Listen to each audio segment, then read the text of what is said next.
જય શ્રી રામ, જય વસરાજ. કેમ છો યારો બધા મજામાં? તો આજે તારીખ 28 ફેબ્રુઆરી અને ઈઝરાયલની અંદર આજથી યુદ્ધનો માહોલ ચાલુ થઈ ગયો છે. તમે ન્યૂઝમાં સાંભળતા જ હશો, બરાબર?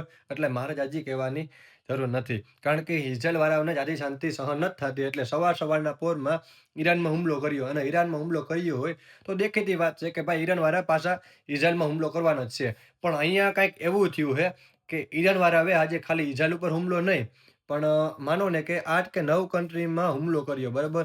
અને જ્યાં હુમલો કર્યા, ત્યાં અમેરિકાના કેમ્પ આવેલા હતા. ઈ જગ્યાએ હુમલો કર્યા એના માટે બહુ મોટી ભૂલ છે, બરાબર? એટલે યુદ્ધ હજુ ફરે જામવાનું જ છે મોટું. અને અમેરિકાના જે કેમ્પ હતા ત્યાં હુમલો કર્યો, બરાબર? એટલે અમેરિકા પણ તૈયાર જ છે. પણ જે લોકો ઇઝરાયલમાં નવા લોકો છે ને, જૂના છે ને બધાને ખબર જ છે, બધી ખબર જ છે. જે નવા લોકો છે ને, એ નવા લોકો નમ્ર વિનંતી, બરાબર? કે જ્યારે સાયરન વાગે ને ત્યારે બંકર રૂમમાં ભાગી જવાનું. કારણ કે બંકર રૂમ એટલે આપણા માટે સેફ્ટી રૂમ.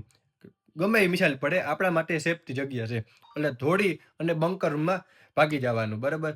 તો કારણ કે યુદ્ધનો માહોલ જામવાનો છે. આજે જે થયું હોય કારણ કે મારી જે સિટી છે સ્ટેરોદ છે. સ્ટેરોદની અંદર 3 વાર સાયરન વાગ્યું હોય આખો દિવસમાં.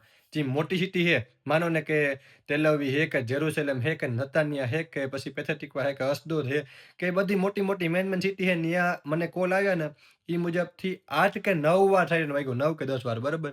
એટલે એ લોકો મને ફોન આવે તો એમ જ કહે, જેવા ઉપર રૂમમાં ઉપર ચડીએ ને એવા નીચે એવું સાયરન વાગે અને નીચે ઉતરીએ. ઉપરથી નીચે, નીચેથી ઉપર 4 માળ ઉપર.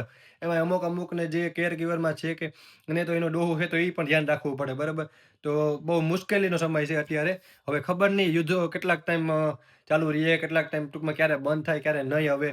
કારણ કે હવે મને પણ ખબર નથી. આપણે વિડીયો બનાવવાનું કામ છે એટલે કરશો, બરાબર? હવે કાલે શું થાય જોઈએ હાલો. આમ ને આમ, બરાબર?